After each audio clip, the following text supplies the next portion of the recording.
11 दिसंबर 1994 की रात थी।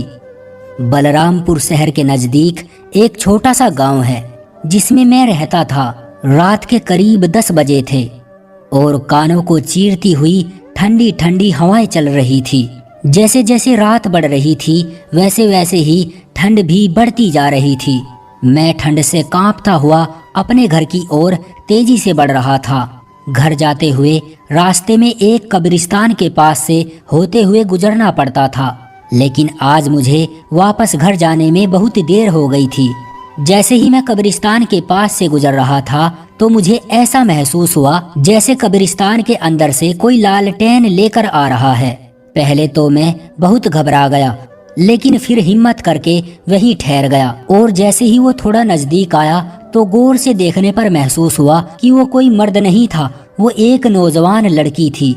मैं सोच में पड़ गया कि ये लड़की रात को इस वक्त यहाँ कब्रिस्तान में आखिर क्या कर रही है। फिर जैसे ही वो लड़की मेरे पास आई तो मैंने देखा वो निहायत ही खूबसूरत नौजवान लड़की थी। उसकी खूबसूरती और लालटेन की धीमी धीमी रोशनी मानो कोई चौदहवीं का चांद हो। आंखें ऐसी कि अगर कोई एक बार उनमें देख ले तो आंखों का दीवाना हो जाए। मैंने उसे पहले सलाम किया और फिर उससे पूछा कि आप इतनी रात को इस वीरान कब्रिस्तान में क्या करने गई थी।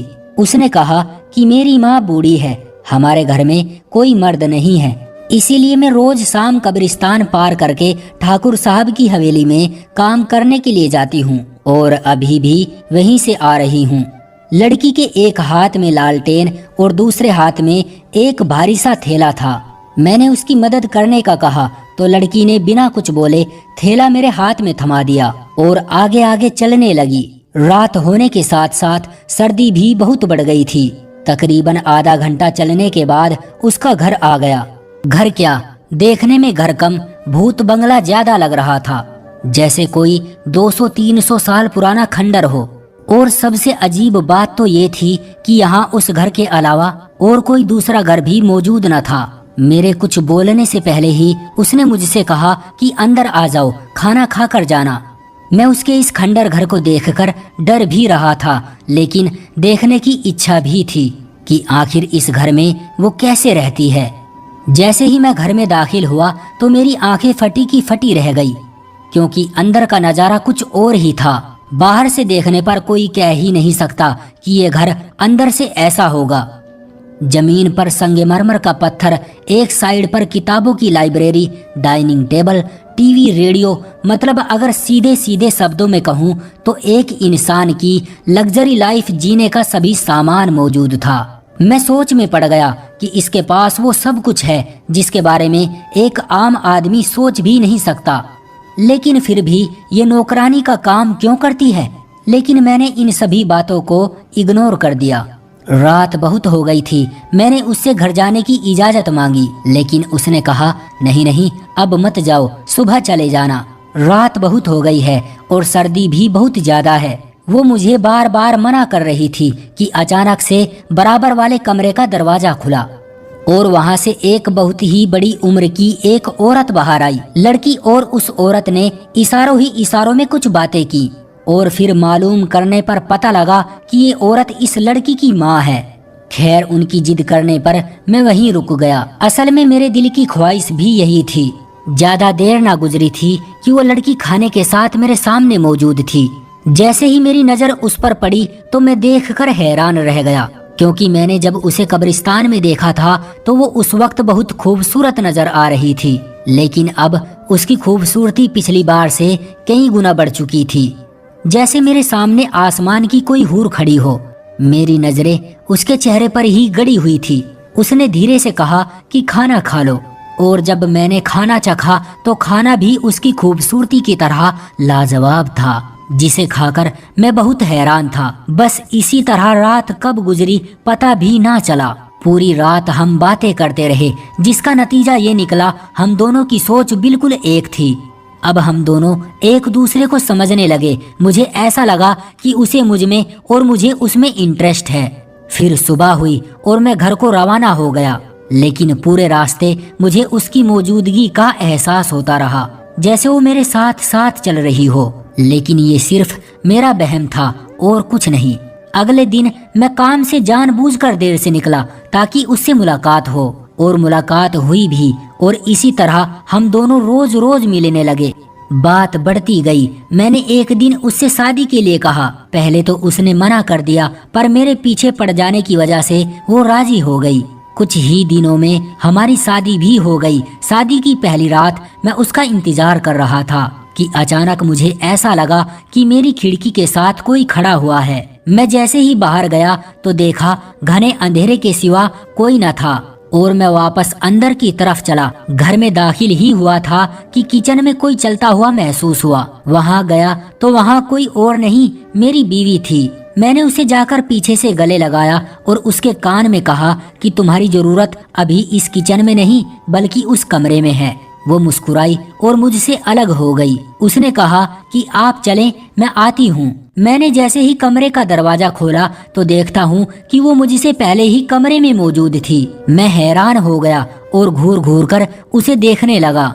फिर उसने अपना घूंघट हटाया और कहा कि मेरे सरताज, आपकी जगह दरवाजे पर नहीं बल्कि यहाँ है। मैं उसके पास गया और पूछा कि तुम तो अभी किचन में थी, फिर एकदम से यहाँ कैसे आ गई? उसने कहा कि मैं तो कब से यहाँ आपका इंतजार कर रही हूँ। मैंने इस बात को भी अपना भ्रम समझकर इग्नोर कर दिया, लेकिन मुझे कुछ भी अच्छा नहीं लग रहा था। कुछ तो है जो मैं समझ नहीं पा रहा हूँ। खैर, रात गुजर गई। उसकी अजीब अजीब हरकतें देखकर मैं बार बार उस पर शक करने पर मजबूर हो रहा था, लेकिन फिर इन बातों को सोचकर इग्नोर कर देता। शायद ये मेरा भ्रम है। एक रात जब मैं घर वापस आ रहा था तो रास्ते में मुझे बिल्कुल पिछली बार की तरह ही लालटेन लेकर कब्रिस्तान से आती हुई फिर एक औरत नजर आई। जैसे ही मैंने उसे देखा तो दंग रह गया। वो औरत और कोई नहीं बल्कि मेरी सास थी। मैं उसे हैरानगी से देख रहा था और वो मेरे करीब आकर सीधे चलते हुए मुझे बिना देखे ही आगे निकल गई। मैंने उसे आवाज देकर रोकने की कोशिश की, लेकिन वो ना रुकी और चलती रही। मैं पीछे भागा, पर इतने में वो रास्ते के दूसरी तरफ चली गई और मेरे सामने से अचानक एक गाड़ी गुजरी। गाड़ी गुजरते ही मैंने आगे बढ़कर उसके पीछे जाना चाहा, लेकिन वो अचानक मेरी नजरों से गायब हो चुकी थी। ये मंजर देखकर मैं थर थर कांपने लगा। मैं सोच में पड़ गया। ये औरत मुझसे सिर्फ 4 कदम की दूरी पर थी और वो एक गाड़ी बीच से गुजरने की वजह से कुछ ही सेकंड में अचानक गायब कैसे हो गई। मैं घबराता घबराता घर पहुंचा और अपनी पत्नी से पूरा मामला डिस्कस किया। वो मेरी बातें सुनते ही जोर जोर से हंसने लगी और मैं उसे बेवकूफों की तरह देखता रहा। फिर उसने बताया कि उसकी माँ तो तकरीबन 10 साल से घर से बाहर ही नहीं निकली। मैं हैरान और परेशान था कि फिर वो औरत कौन थी जिसे मैंने वहाँ देखा था। मेरी पत्नी ने समझाया कि आपको जरूर गलतफहमी हुई होगी, वो यकीनन कोई और औरत होगी। मैंने अपनी पत्नी की बात पर एतबार करते हुए अपनी आंखों को झूठा बना दिया। फिर हमारी जिंदगी हंसी खुशी गुजरती रही। हम दोनों शाम में अक्सर बाहर घूमने जाते, बिना जूतों के नदी की गीली मिट्टी पर घूमते। वापसी में कभी कभी मैं उसे गोद में उठा कर लाता। मैं बहुत खुश था, और होता भी क्यों ना, इतनी अच्छी हमसफर जो मिली थी मुझे। जिंदगी बहुत हंसी खुशी चल रही थी कि अचानक ही मेरी पत्नी की माँ का इंतकाल हो गया, और मुझे भी इस बात का बहुत दुख था कि जब से अब तक मैंने उनसे सही तरीके से मुलाकात भी नहीं की थी।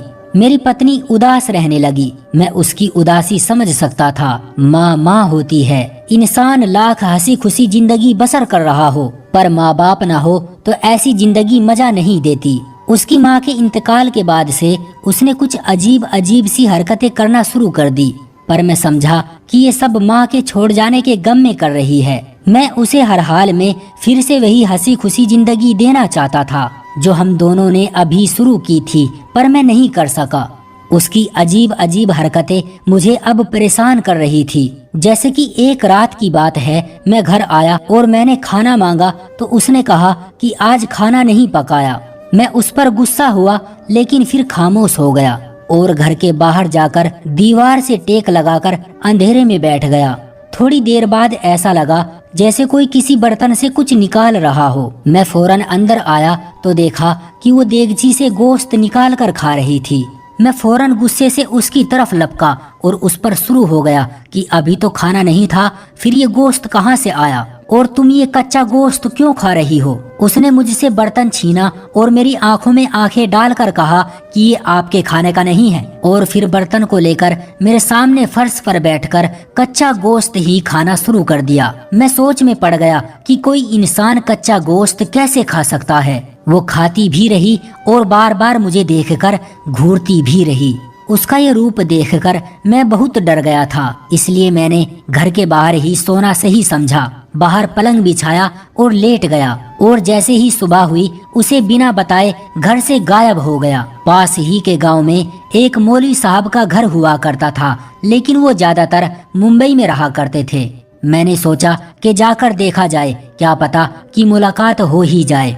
लोगों से पूछने पर पता लगा कि वो मौलवी साहब इस वक्त गांव में ही मौजूद हैं।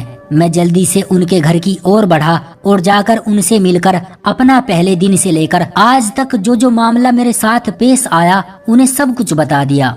उन्होंने कहा कि बाकी सब तो ठीक है, पर एक दो बातें हैं जो मुझे अजीब लग रही है। जैसे तुम्हारी शादी की पहली रात वाला किस्सा, वीरान और घने जंगल में उसका घर, उसकी माँ का तुम्हें नजर आना और अचानक से गायब हो जाना, और कल रात उसका कच्चा गोश्त खाना। जहाँ तक मैंने सुना है कि दूसरी मखलूक भी खाना खाती है, जिंदगी बसर करती है, प्यार मोहब्बत, बच्चे, यहाँ तक कि वो आपस में झगड़ते भी हैं। तो अगर मैं गलत नहीं हूँ तो तुम आज रात ये एक काम करके देखो और फिर उस पर ध्यान दो। अगर वो नॉर्मल रही तो घबराने की कोई बात नहीं, पर अगर उसने उसका बिल्कुल उल्टा किया तो जितना जल्दी हो सके उससे दूर भाग जाना। और वो तरीका ये था कि मैं कमरे में कच्चे गोश्त के कुछ टुकड़े रखूं और उसे अपनी तरफ उलझा कर रखूं। अगर वो मेरी तरफ से हटकर गोश्त की तरफ जाने लगे तो मैं फौरन घर से भाग जाऊं। मैंने रास्ते से घर जाते हुए कुछ कच्चा गोश्त खरीद लिया और पड़ोसियों के पास रखवा दिया। रात हुई, हम दोनों बातें कर रहे थे, तो मैंने सोचा कि उसका सारा ध्यान मेरी तरफ है और अब मौलवी साहब की बात पर अमल करना शुरू किया जाए। मैंने उससे कहा कि जाओ कपड़े बदल कर आओ, बिल्कुल भी अच्छी नहीं लग रही हो, और वो तुरंत ही चली गई। इतने में मैं भी पड़ोसियों से गोश्त ले आया और साथ ही टेबल पर ढक कर रख दिया। वो आई और मेरे पास आकर बैठ गई। मैं भी खुश था क्योंकि उसका ध्यान सिर्फ मेरी ही तरफ था। फिर अचानक ही वो मुझसे दूर हट गई और कुछ सूंघने लगी। मेरे माथे पर पसीना आना शुरू हो गया और वो अचानक ही टेबल की तरफ लपकी और बर्तन को खोलकर बोली, वाओ, खून वाला गोश्त। इतना कहकर उसने हबसियों की तरह गोश्त को कच्चा ही चबाना शुरू कर दिया। लेकिन आज मैं उसका ये भयानक रूप देखकर इतना डर गया कि अचानक कांपते हुए मैं पलंग से नीचे गिरा और दिल में ऐसा दर्द उठा कि कुछ ही पलों में मैं अपनी जिंदगी से हाथ धो बैठा। दोस्तों, ये कहानी आपको कैसी लगी हमें कमेंट सेक्शन में जरूर बताएं। वीडियो को लाइक कर दीजिए और इसी तरह की कहानियां लगातार देखने के लिए चैनल को सब्सक्राइब करके घंटी को दबाकर ऑल पर सेट कर लीजिए, ताकि आने वाली वीडियो का नोटिफिकेशन आपके पास तुरंत पहुंचे। मैं मिलता हूं आपसे अगली वीडियो में, तब तक के लिए